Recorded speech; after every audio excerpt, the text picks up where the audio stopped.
received the handout, you notice on the front page, it's kind of a combined opportunity here today. I've given you what I think we will be studying the next 4 weeks. On June 29, I could not say at this point in time that we will still be involved in this study. I don't really see this being a long-term study, but it was of interest when I got into it, and I thought, well, let's just present this much of it anyway, about social media. The theme here for this study over these next 4 weeks is social media, the good, the bad, and the ugly. And we're going to look at several different aspects of this in the course of our study today. Now, the discussion questions that you have on the front of that sheet are the things that we will talk about somewhat today. I might call a halt to it somewhere around question number 3 or 2 or 4 or whatever.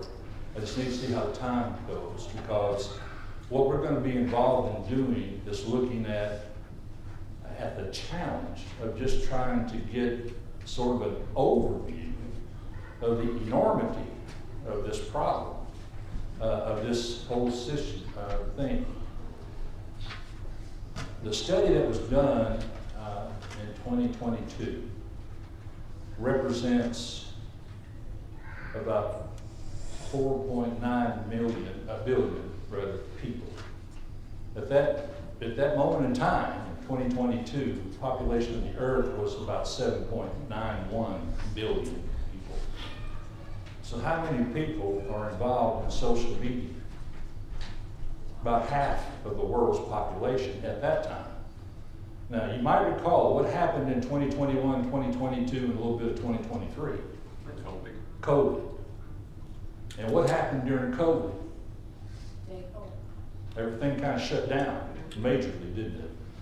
And so more communication went by social media than had been the case thus far. So I'm just, when you got half of the world's population involved in something, trying to get an overview of the extent of that is something that's really challenging. Let me just put it that way. So we're going to look at the challenge here this morning, just to understand the process of trying to get information about our topic here, okay? So discussion question number 1, why should we consider this topic, social media, in a Bible class? Anybody got any kind of thought you'd like to offer about why should we maybe do that? It's such a big force in society. That would be one right there, yeah.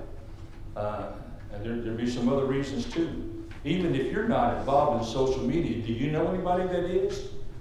Any of you? Yeah. Yeah, who do we know? Everybody. Everybody, right? Teenagers. Teenagers, for sure. Thank you, Melanie. What about grandchildren?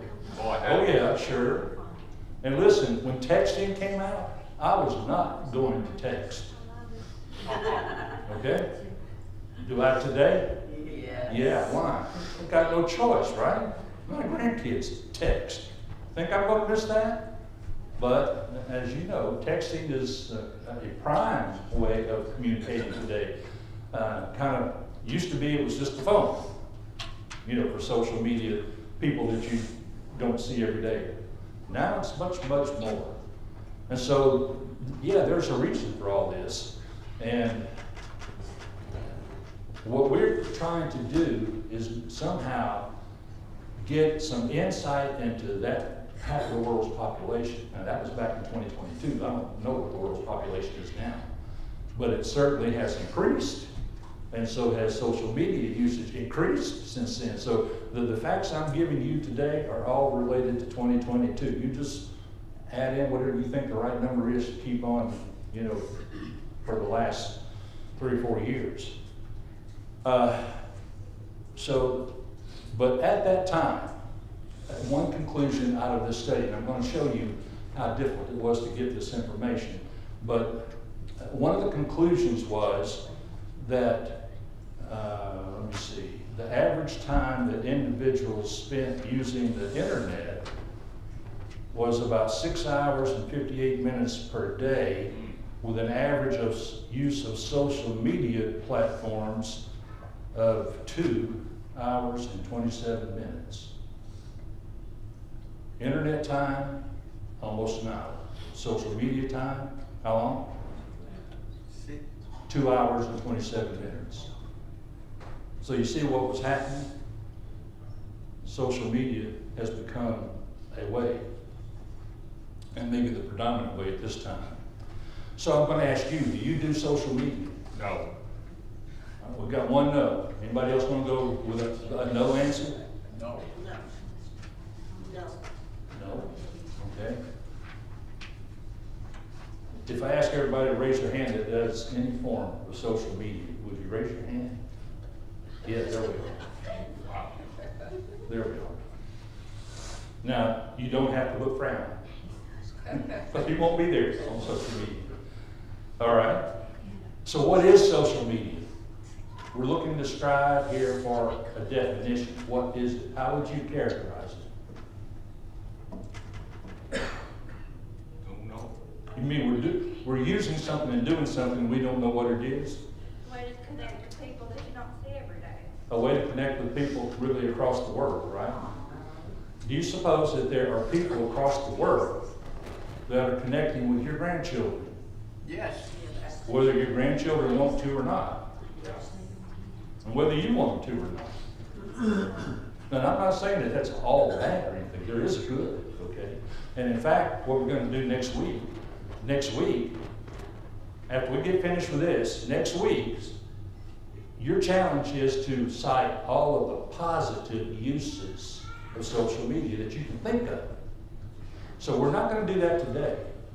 And I'm not really going to talk about so much of the bad and the ugly today. I'm just trying to get you to see what a challenge it is to be able to say anything that really reflects the world's view. And the good things, and then also the bad things about all this. So, here's a definition. It's pretty encompassing, but Stephanie had it pretty much nailed.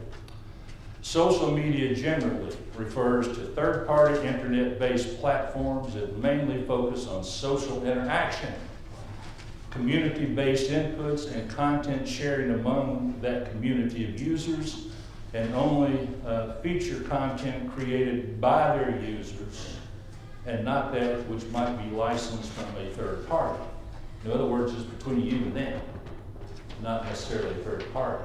But it's that kind of communication, that you can do things in that communication with one another on these social internet platforms. What are internet platforms?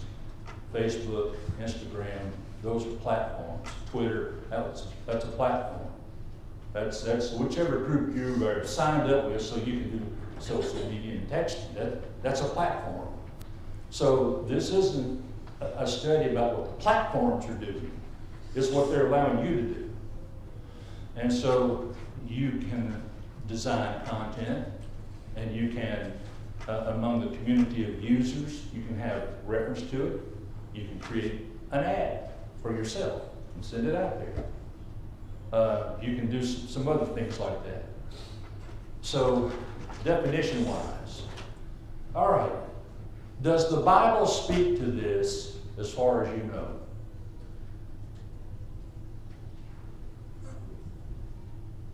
There could be possibly some implications. Definitely some implications, Alan says. It doesn't speak just specifically calling it out, but there's a lot of principles in the Bible that. Randy says it does not specifically call out texting or social media, but there are principles involved that would. And those principles that are involved were there before social media came along, right? Yes. So what are those principles? Let's kind of identify what these principles are. Do unto others, you'd have them do unto you. Okay. Well, there, it doesn't come out and say gossip, but the Bible teaches against gossip, about saying things that All right. could be negative toward your neighbor or somebody else, derogatory remarks toward one another. Okay. So how you communicate before social media, was your communication with other people something that the Bible spoke about? Yes. Yeah, right? You know, like Colossians 4:6. You want to let your word that you speak be something that's pleasant to hear. Let your yea be yea, your nay be nay, right? Do you speak with kindness, or do you speak harsh words in your communication with other people? Because your communication with other people before all of this, let's get even before the phone, your communication was face to face, wasn't it? Now, here's a thought question. Do you suppose that social media lends itself to saying things that you would not say if you were standing in front of that person, but you feel like you can say it and no one will really know who you are? Yeah, there's a lot of that that happens. And so our level of communication takes kind of either an upward, noble way in how we express ourselves with people, both face to face and on the phone and through texting. Or it can go the other way. But how are you going to determine how much of one is happening versus how much of the other is happening? That's the challenge. So how do you kind of quantify it? Put a number on it?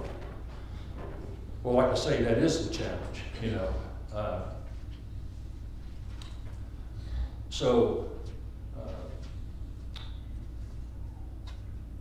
The wounds of a friend and his words will be taken to heart. But how about the harsh words that are spoken by others? Proverbs. No, they're kind of disregarded, aren't they? Are you aware, number 5 here, are you aware of any laws that concern social media? Yes. All right, what would that be? Inappropriate content. Inappropriate content, okay, thank you, Mira. Cyberbullying. What was that? Cyberbullying. Cyberbullying. Cyberbullying. And being molested by teachers. Uh-huh. Cyberbullying, boy, we went through, well, I'm sure all of you know what cyberbullying is, because it's had some pretty bad consequences on those that received it, the cyberbullying. Now you have several states, from what I understand, passing laws about age requirements to be having social media accounts. So, and certain schools are banning the use of a cell phone Yes, during class hours. you're right. But some of us are very fortunate. Okay, so, I'm not allowed to even get close to it. we've got a microphone issue, so if it gets to be too much snapping and crackle and pop and all that, I may just turn it off and use the other way. But I'll try not to move around a whole lot. But as you said, Alan, certain schools have a school policy. In Right. certain states. In certain are passing states laws have- about age limits. Yeah. All right. But those are certain schools in certain states. So does that mean that there need to be more or less laws? If parents were pretty much in control of their kids, there would be a whole lot more control. Okay, That's the crux of the problem. well, you're getting back, that would have been the case before social media, before the phone, before everything else. But yes, parents have a great opportunity and a responsibility about all this, that's for sure. But what's happening across the world with all of this, with all these laws, with all of what you just said and you've said, that's the challenge.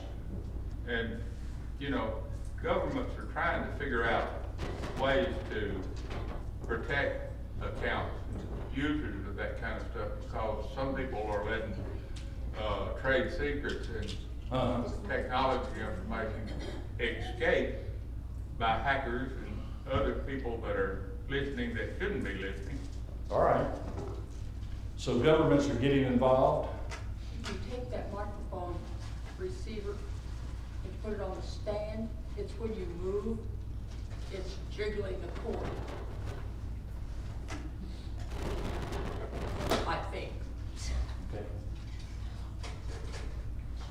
Y'all want me to just shut it off? No, No, No, we're you're good. good. We're good. Okay. All right. I want you to look down at the bottom of the page where it says acknowledgements. I'm going to read this, not because I have to, but because there's something here I want you to know. And you're going to hear some terms that you probably are not familiar with. Just don't worry about it. I do want to read to you the title of the research that was done. So we appreciate the courtesy of Alfonso Pellegrino, Alessandro Stasi, and Vera somebody, well, I couldn't pronounce that last name.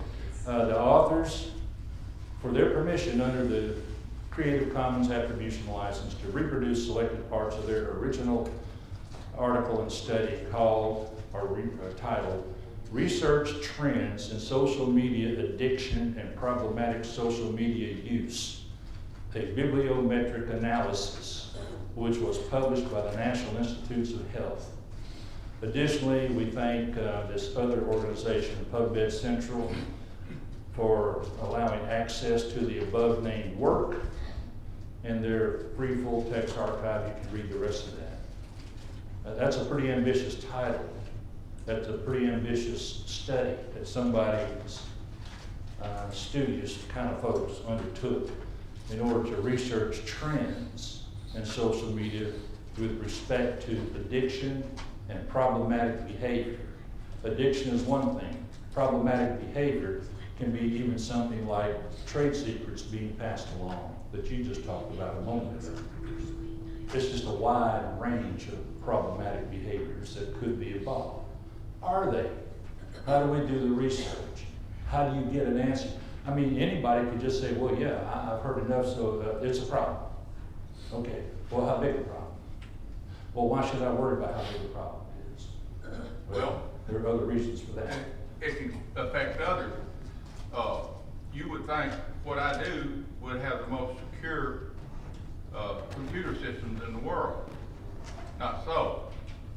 The BWB, BHI accounts I have were hacked in 2023. And hopefully they think they caught it all when it was hacked. And it wasn't just me, it was several employees at the time. But sensitive information that are in those accounts, they hope didn't escape. All that's supposed to go into some federal court Yeah. this year. So I don't know what's gonna be the outcome of that. But when, you know, you can talk about your finances or something like that on there.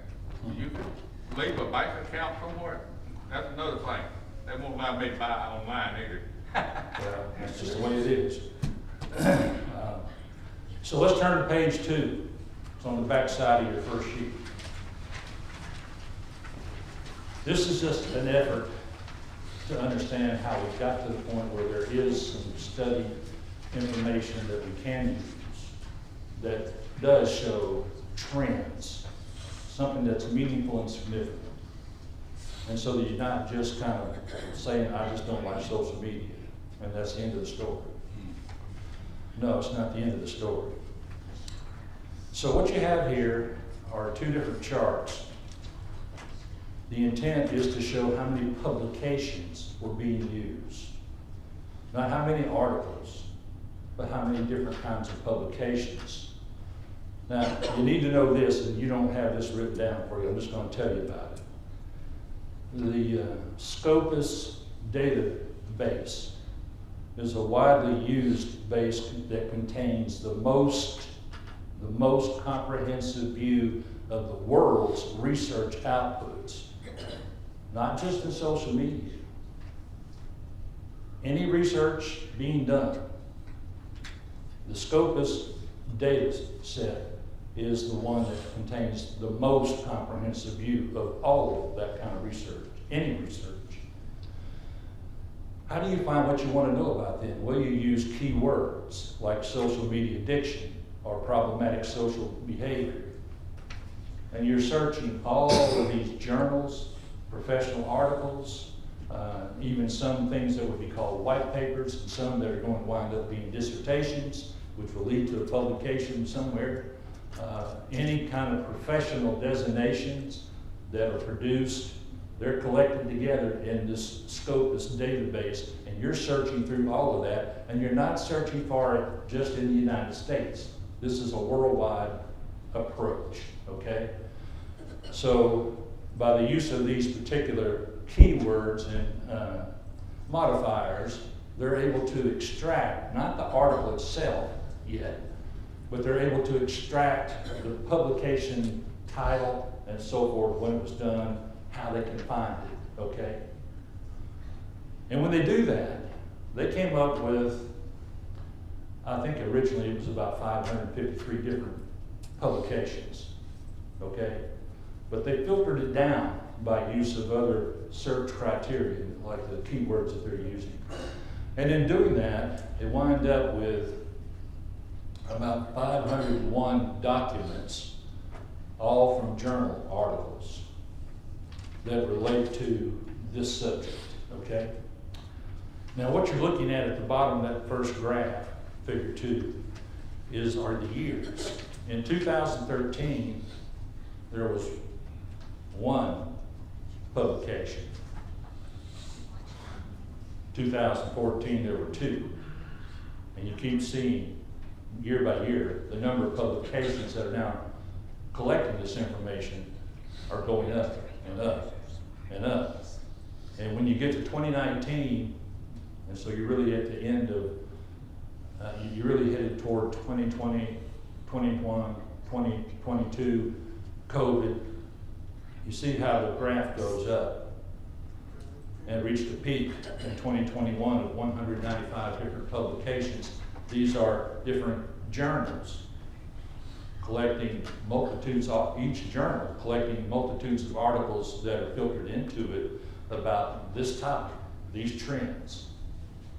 So that's pretty noteworthy.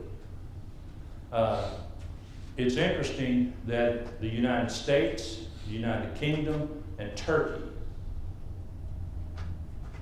are where 47% of all this information came from. The rest of the world makes up the rest of that percentage. So that'd be what, 53%?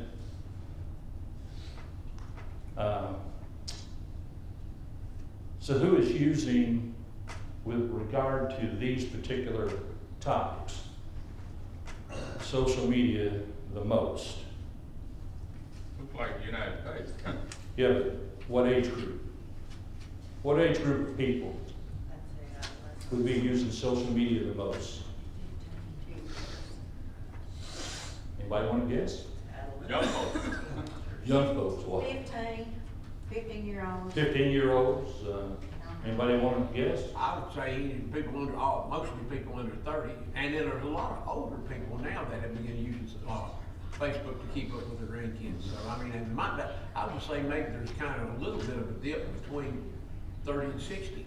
Okay, that's some interesting points of view, all right. Now notice, you're also looking at a time frame that goes back to 2013 and comes up to 2022. And so when you are trying to determine what age groups are using it the most, well, all age groups are using it, believe me. But the age group from age 40 to 44 was the winner. They spend about 59.8 minutes a day just doing social media. Now, that was in 2022. That result. The result that I've just given you was from all of this study. Has it changed since then? Well, yeah. Why? Well, because 3 more years have gone by, and it's just done nothing but explode more and more and more. So I don't know that that age group is the age group today. Now, the rest of the age groups, they weren't very far behind, okay? Young people are in it, young adults are in it, grandpas and grandmas are in it, you know, Everybody's in social media, okay, we get that. This bottom graph is showing you that this number of publications, where they came from. 92 of the publications came from the United States. 79 came from the United Kingdom. 65 from Turkey, and you can just read the line, you know, from Italy to China, Hong Kong, Germany, Iran, Sweden, on and on and on. This is an attempt to be able to make a statement of some sort on a worldwide basis. Is the reason for our going through this today. It's a pretty challenging thing, so that when we talk about next week, the positive uses of social media, we're just going to focus on positive uses of social media.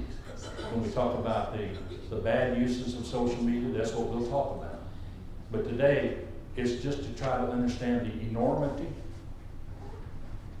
of the challenge and when it was taken, what it produced and what it did. Okay, well, let's pause for a minute. Has anybody got a contribution you want to make to the class? You know, open up with a question, talk about something else for a moment? Well, in social media as well as the internet, there's a term used by folks that are trying to get into your business called phishing, if you've ever heard of phishing. Yeah. And, you know, they can affect your mental thoughts, your emotional thoughts. Okay. And sometimes cause you, if you mess with them, cause you to do things, cost you money. Okay. That's one of the bad things about social media.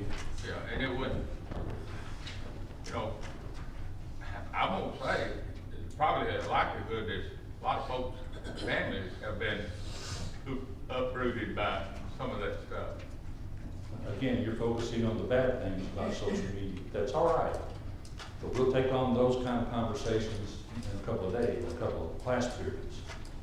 This morning, we're wanting to understand how big a challenge is this. Do you feel like you're dwarfed by what I'm able to show you through this study today? If you never thought social media was going to have an effect on your life, you need to rethink that. And it can be a good one.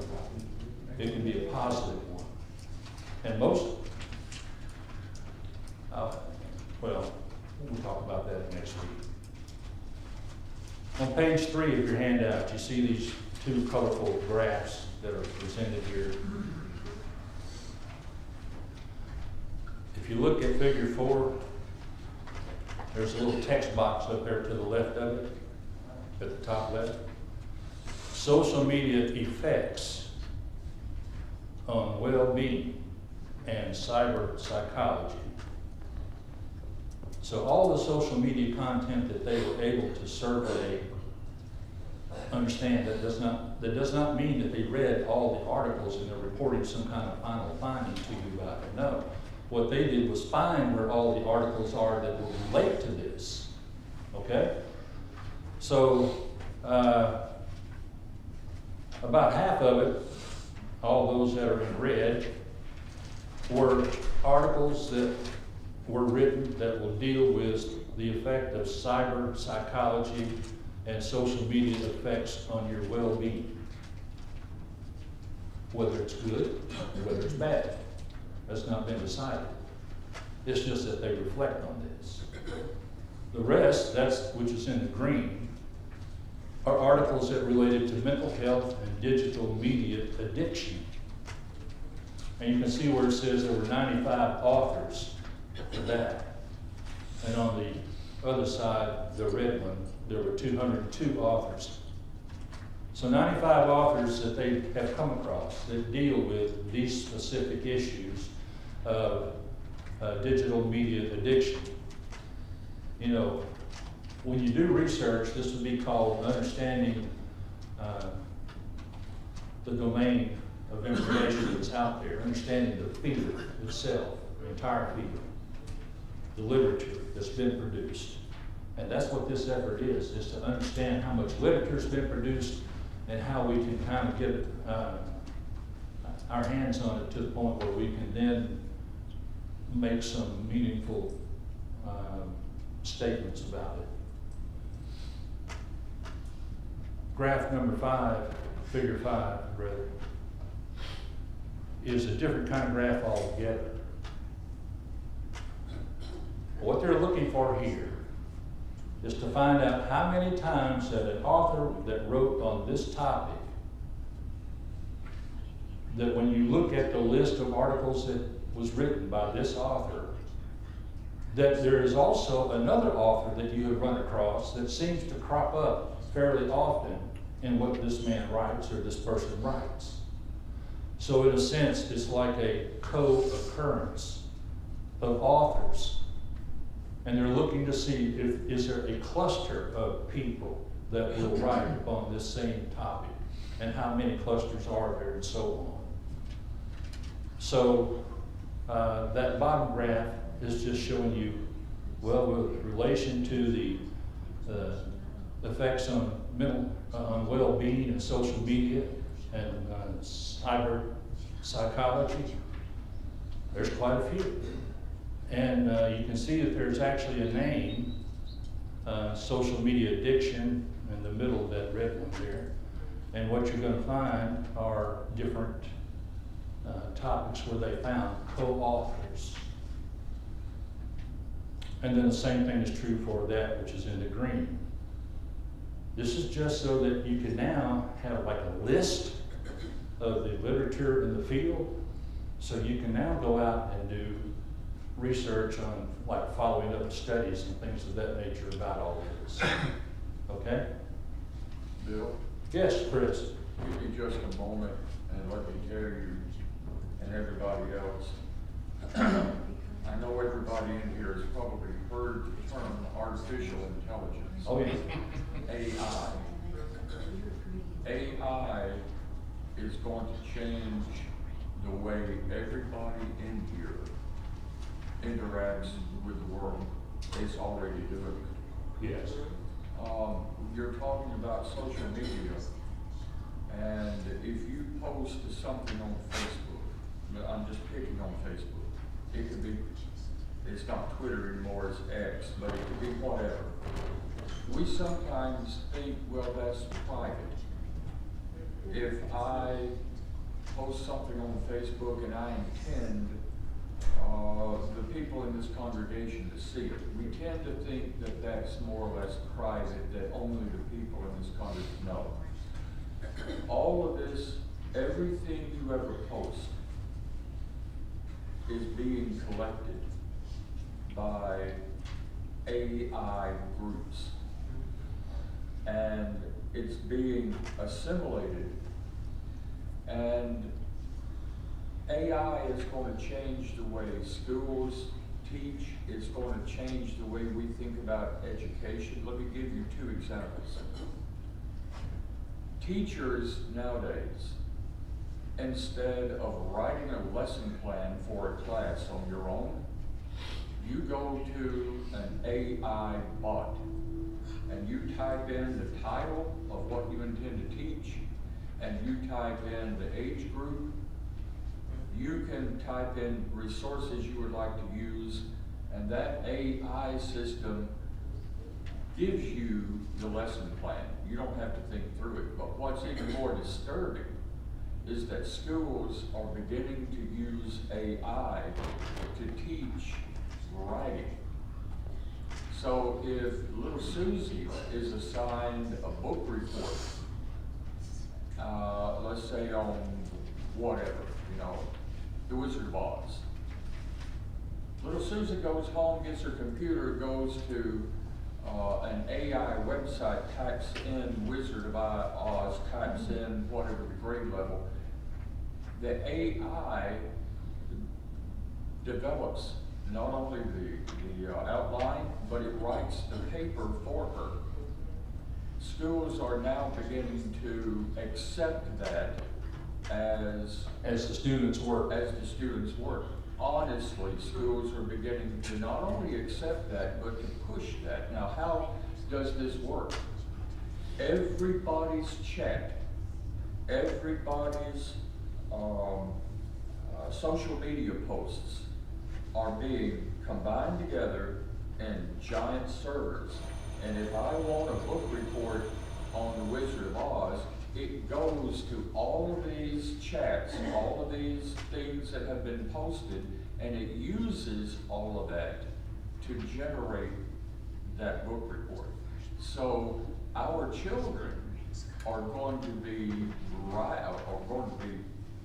coming up with this based on what everybody in the world thinks, not necessarily what a Christian perspective is, and that's what they're going to be taught, and that's what they're going to assume, and schools are going to assume is okay. It goes to an ethics problem, obviously. There is a big controversy about all of this going on right now, but it is being pushed by not just the United States, but by several very influential institutions around the world. As this is the way that you find information, you go to what everybody else thinks, and you use that, and you turn that in as your own thoughts and your own work. Okay, Mira, go ahead. On that point of AI, my brother was telling me A little louder, Mira. my brother was telling me he was reading about a study and how they are using AI to manipulate behaviors. Yes. Okay. Do you see what we've done here this morning? Chris started off to tell us about the process, the AI process. And for you to be aware, if you think that there's something that you posted before that's now not there anymore, that's not true. It is there. If you post something, it's there forever. It's there forever. Now, that's the process that he's talking about. But then he quickly got into the problems, and Mira got into a problem with AI. And we can think of it. Now, we haven't even really said, let's talk about the positive uses. We're all kind of, you see how we are all kind of running to what the problems are? So, what I'm saying to you is this is what I'm describing here is the process gone through, and hopefully AI wasn't quite developed as much as it is now back in 2022 when they did this study. But is it better for your child to read Wizard of Oz and give your child give her own thoughts about it? Yes. Or is it better to just, as Chris is pointing out, let something just be kind of stuck together and that this is it? No. Now, when somebody commits a crime, assuming that they don't get the person, what do they want next? If they can't get him, what do they want next? They want his computer, they want his internet, and they want his phone. Why? Evidence. You give them that, they've got a pretty good, they will not seek some AI answer about it all. They will use their own minds to figure out the patterns they can find that will lead to them tracking this person down. Bob? They can even, and I think about this, they can even look, if they want to, at all the places that I hunt by tracking my phone. Yeah. And I've thought about that, and maybe my mind does not work like most people's, but I thought if I ever had to run from the government, I would find an 18-wheeler and put my phone on that 18-wheeler, and then I would go the opposite direction. Well, okay, so. But that's how bad, though, they can keep up with you. And literally, they can map everywhere that you go. So here's what's happened today. In an effort not to talk about the problems of AI, that's what we've done. Or the problems of social media. Because it's hard for us not to see the dangers. I understand that.